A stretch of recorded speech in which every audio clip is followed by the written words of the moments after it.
Hi there, and a very warm welcome to this week's video, in which we are going to look at Vectron yet again, because one of my patrons has an interesting question, and this is how we can use 2D textures or bitmap textures inside of the Vectron 3D context.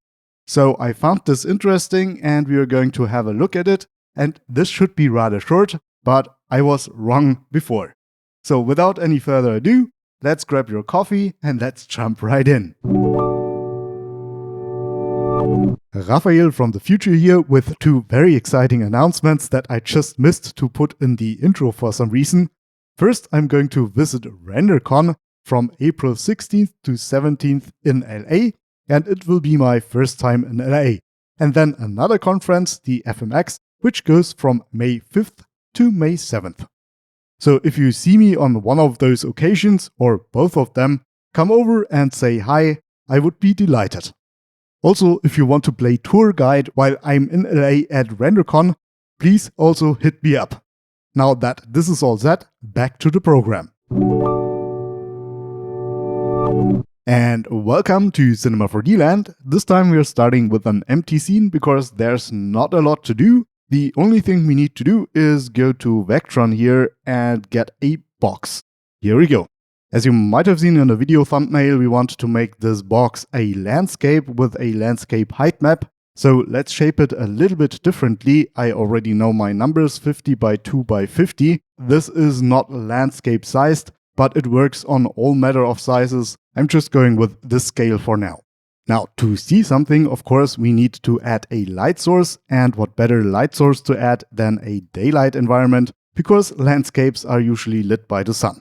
Let's finally hit render and see what we get out of this, and this is a dusk or dawn situation where the sun is exactly on the horizon. We want to more directly light our scene with the sun, so let's move it up a little bit more, for example, a position like this, and also to not be too parallel to the camera, let's move it to the side a little bit more, like this for example.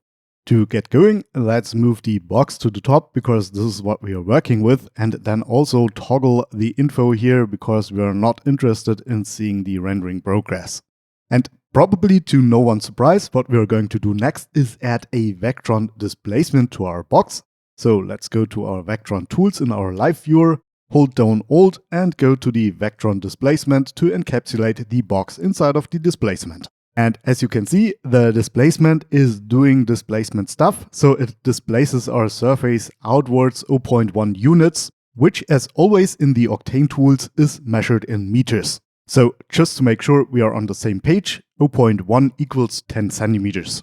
This is of course too uniform. We could have done the same shape with the box with different settings, for example rounding the corners.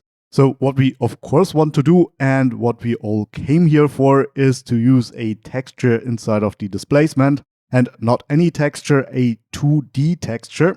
Let's simply bring in a mountain range height map EXR that contains the height of our range that we want to displace here. Now, if you don't have a height map like this, which is very likely, I've thought of this because you can go to Motion Forge Pictures and then /height maps.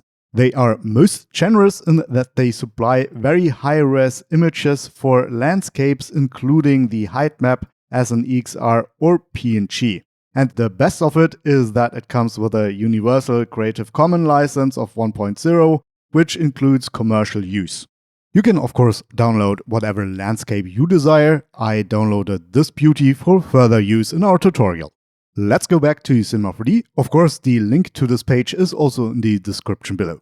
Now, one might think to get started here is as easy as to plug in the texture in the texture slot here. And while we are getting something, it's not what we expect. And of course, there wouldn't be a tutorial if it was that easy. To be honest though, it's also not a lot harder. That's why I said in the beginning that this might be a short video. So what we need to do is go to the projection and set something else than UVs, because SDF objects from the start don't contain UVs other than, for example, polygon objects that you might throw into the scene. To move on, I'm going with my favorite projection, and avid viewers already know what this is. This is the XYZ to UVW. And why is that? Let me explain. So in a 3D coordinate system, you of course have 3 coordinates, so x, y, and z usually. In 3D texture systems, you have the same, so x, y, and z become u, v, and w to avoid confusion. The reason I'm using this with noises all the time is that noises are 3-dimensional, so if we spread this noise into different layers, of course a 3-dimensional noise is not stacked in layers, you can see it's moving throughout the cube in 3 dimensions. So what happens if I use a 2D texture instead? Then we can only map 2 coordinates, the u and the v, and the z or the w coordinate is then repeated throughout. So it stretches, and therefore this mapping becomes a 2D planar mapping when used with a 2D texture. And welcome back to our landscape scene, or as I call it, blocking scene. Get it? The reason you don't see a lot going on here is twofold. One, we need to change the color space from sRGB to non-color data because a depth map is non-color data and helps with depth. Second, as implied by the interlude before, we are mapping along the y-x axis, and this is the wrong axis here, so we need to go to the projection and turn it 90 degrees, and therefore we can finally see something. This looks good already, but we need still a couple more steps until prime time. For example, we are not looking at the whole map because we are dealing with Octane units again in the scale. You might remember that the bounding box of our SDF was 50 by 50 centimeters. What we need to do to get there is to go with half of that, so 0.25 by 0.25.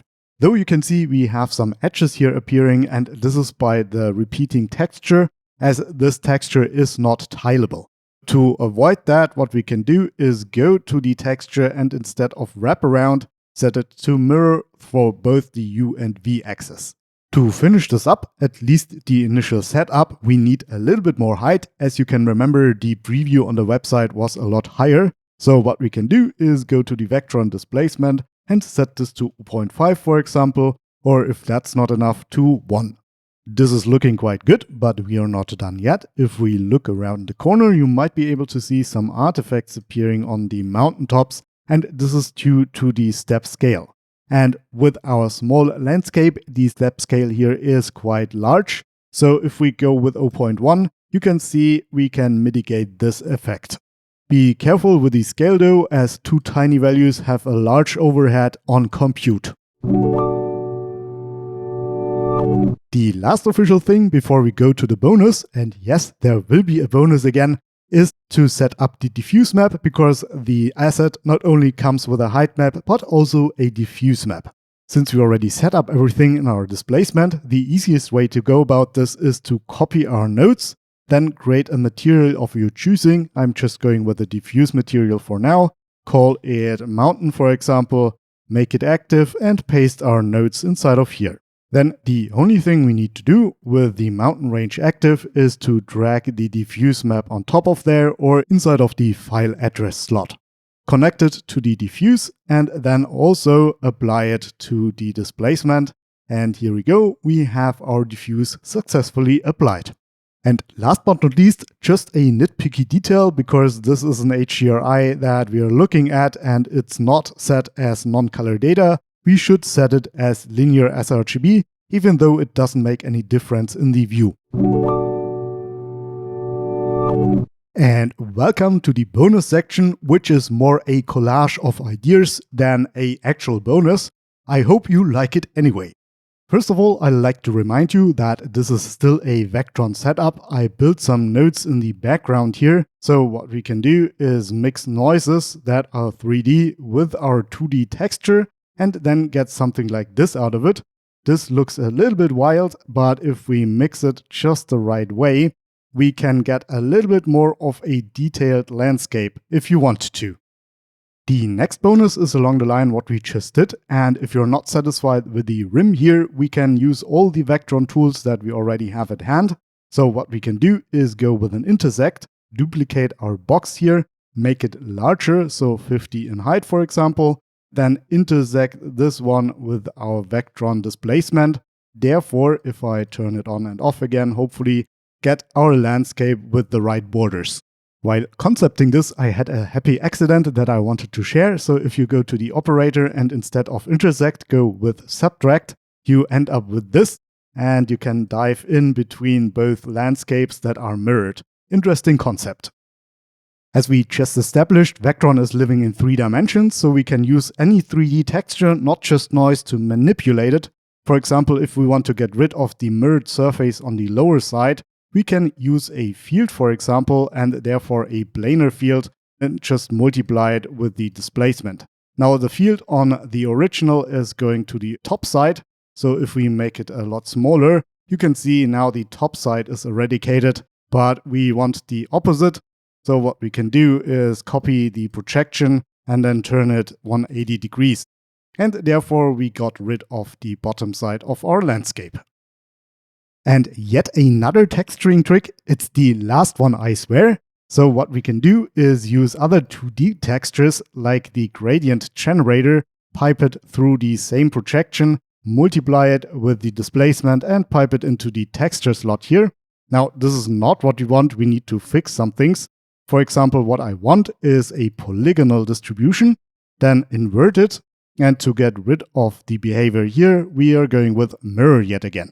And we end up with a lonely mountain looking a little bit like Matterhorn. To give it a little bit more friends, let's go to the gamma here and set this to 1. Here we go. And the cool thing, since this is not a surface but a signed distance field, is that we can adjust the offset and therefore clamp one side from the other and get this nice looking piece here. And for our last bonus, since we celebrate Easter next week, what we are going to do is some eggs. So what I'm going to do here is go to Vectron and make a sphere and scale up the sphere by 1.5 on the y-axis. I know that there are dedicated formulas creating a real egg shape and I could have used OSL to get them there, but this is close enough for us right now. With the egg selected, what we want to do is a Vectron circular array, so hold down Alt and then go to the axis Y, make the radius 0.15 and the count 5. Here we go. Turn on the landscape again, and of course we want to get this into one object. So let's go to Vectron again, go to Union and union those both. Last but not least, what I want to do is get them a radius of 0.5, so the eggs melt together with the landscape. Also remember that materials from different objects are blended by the same radius, so what you can do is give the eggs a different material. For example, we can go with a metal material here, apply it to the sphere, and then also go with the color. For example, make it slightly golden, like this, and also make it slightly rough. So we have golden eggs on our landscape. And with a little bit of finessing, you can get something like this out of our file. This is also, of course, downloadable from Patreon. And this is already it for this week. You know what? I think this time we actually made a shorter one for once. If you're watching this channel more often, then you know the drill. We are going to thank the people who made this video possible, my Patreons. Especially my €50 tier subscribers, Leon Studio TV. Also, of course, a huge thank you for my €15 tier subscribers, for the Thieves, Alessio De Vecchi, Chris Fritchie, 5-in-1 Designs, Ami Schiedried, Christian Grajewski, Christoph Niebel, Daryl, Fleeway Harris, Graham Bucknell, Grigoris Morikis, Ivan Tanasiewicz, Joel Mackemer, Mike Rogers, Ness Graphics, Part 1 of 2, Ralf, Random Capybara, Reiko, Stefan Harmanus, Sue Shag, Terry Wayne Ranson, Uwe Beer, Jan Verbeeke, and Yassin Rupp. Hey there, and welcome for chiming in to the famous last word section here. I know that the Patreon thanks section has already played. I just wanted to emphasize that now that I'm not producing a video every week, I'm very, very thankful for you to still give that plentifully. I really appreciate your support and it really means a lot to me. You can also support me by giving me ideas for the next following tutorials, as the one you saw today was based off of a question from Joel Mackemer. So thank you very much, Joel, for asking this and therefore making me do this tutorial here. To not make it too long, if you want to help me fight against the algorithm overlords, let's post a mountain in the comments down below. And now to the usual. Thank you very much for sticking with me to the end. Have a great start of the week. If you're watching this later, a good time ahead. And I say happy mountaineering. Bye.